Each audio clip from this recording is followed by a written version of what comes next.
Principles: Life and Work by Ray Dalio.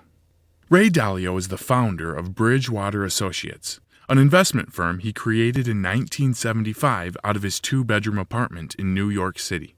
After 40 years, Bridgewater has made more money for its clients than any other hedge fund in history.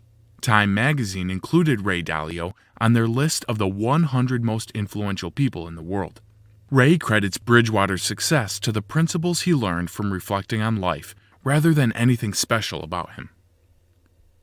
Well-defined principles will help you through uncertain times. It's important that your principles are so clearly laid out that their logic can easily be assessed by others, and you and others can see if you walk the talk.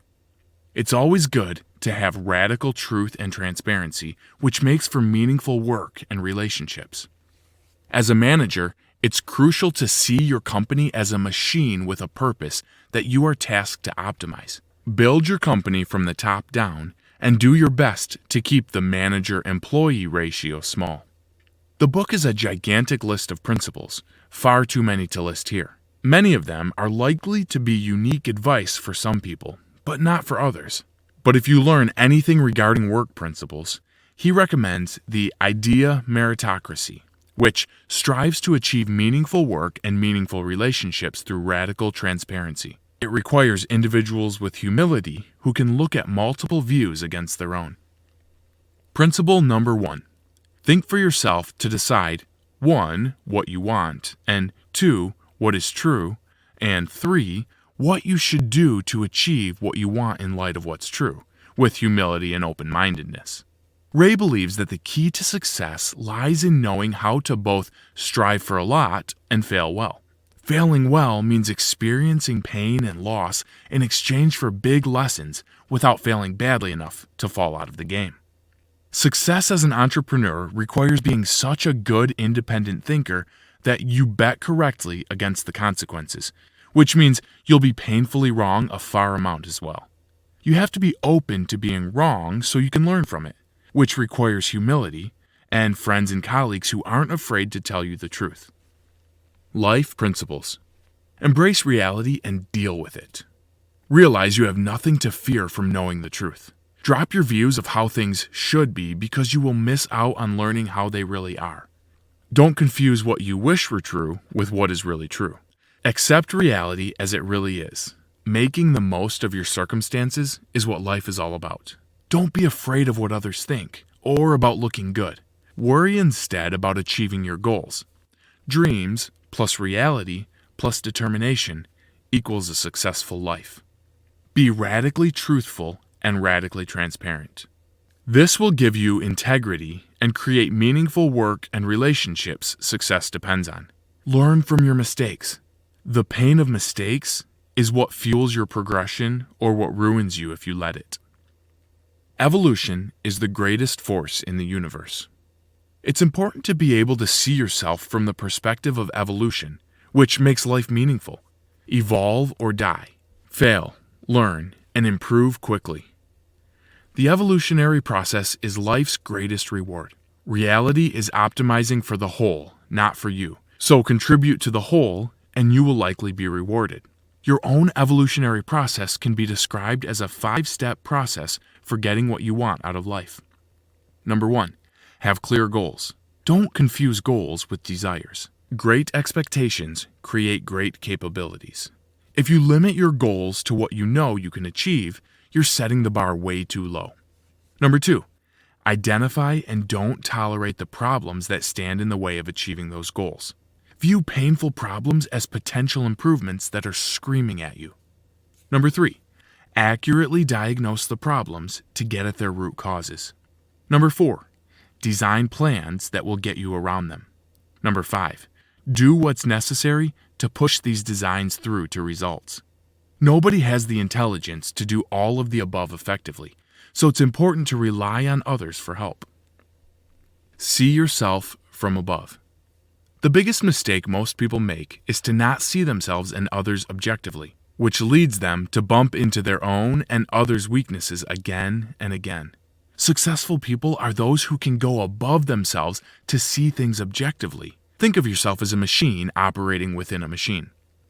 Our biggest barriers are ego and blind spots. The way to deal with these weaknesses is to have honest friends and colleagues and to keep a list of past mistakes. Check that list every time you're about to make a big decision.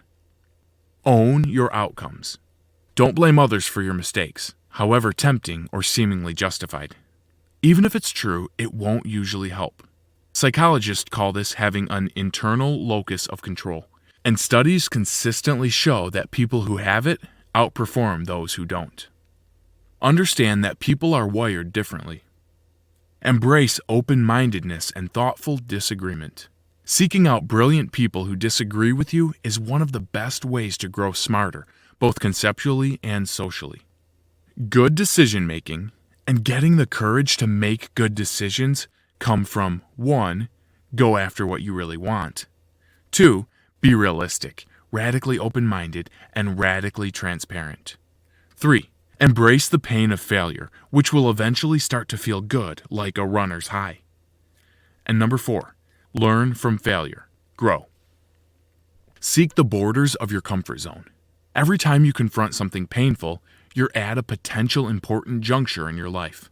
You have the opportunity to choose healthy and painful truths, or unhealthy but comfortable delusions.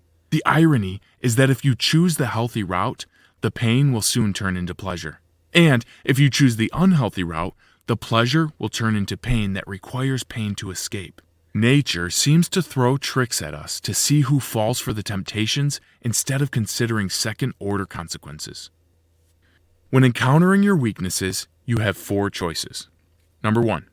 You can deny them, which is what most people do. 2. You can accept them and work at them in order to try to convert them into strengths, which might or might not work depending on your ability to change. 3. You can accept your weaknesses and find ways around them. And 4. Or you can change what you're going after. Work principles. As a manager, you should build your company like a mechanic optimizing for a purpose. Trust in radical truth and transparency. Great cultures bring problems and disagreements to the surface so they can be solved well. Create a culture in which it is okay to make mistakes but unacceptable not to learn from them. Speak up, own it, or get out. Tough love is effective for achieving great work and relationships. While most people prefer compliments, accurate criticism is the most valuable. Be open-minded and assertive. Beware of closed-minded people. Watch out for people who think it's embarrassing not to know. Share things that are hardest to share. The most effective group decision-making system is an idea meritocracy. An idea meritocracy that strives to achieve meaningful work and meaningful relationships through radical transparency. An idea meritocracy requires people in groups to do 3 things. 1. Put their honest thoughts on the table for everyone to see. 2. Have thoughtful disagreements such that there are quality dialogues in which people evolve their thinking to come up with the best collective answers possible. 3. Abide by idea meritocratic ways of getting past the remaining disagreements. In an idea of meritocracy, a single CEO is not as good as a great group of leaders. Get and stay in sync. Understand that conflicts are essential for great relationships because they determine whether people's principles are aligned. Find the most credible people possible who disagree with you and try to understand their reasoning. Understand that nobody can see themselves objectively. Make sure to hire the right people because the penalties for hiring wrong are huge. The most important decision for you to make is who you choose as your responsible parties. Remember that most people will pretend to operate in your interest while operating in their own. Don't feel bad about mistakes. Love them and learn from them. Reflect when in pain. Do what you set out to do. And for heaven's sake, don't overlook governance. Remove people and processes that aren't working well. Make sure the interests of the community always remain above any individual interests. Raise Hope is to prompt you to work out your own principles and keep them written down. Hi, I'm Rhonda, and this is an exclusive audiobook video recorded for the Audiobook Master Channel. Enjoy your audiobook and have fun learning. Don't forget to subscribe and hit the notification button so you'll get updated on our next upload. If you liked the video, give us a thumbs up and say your thoughts about the book we just covered. Do you want to listen to a summary or review of a book that we haven't covered in the past? Say it in the comments below or send us a message. Don't forget to check our other uploads. Enjoy listening!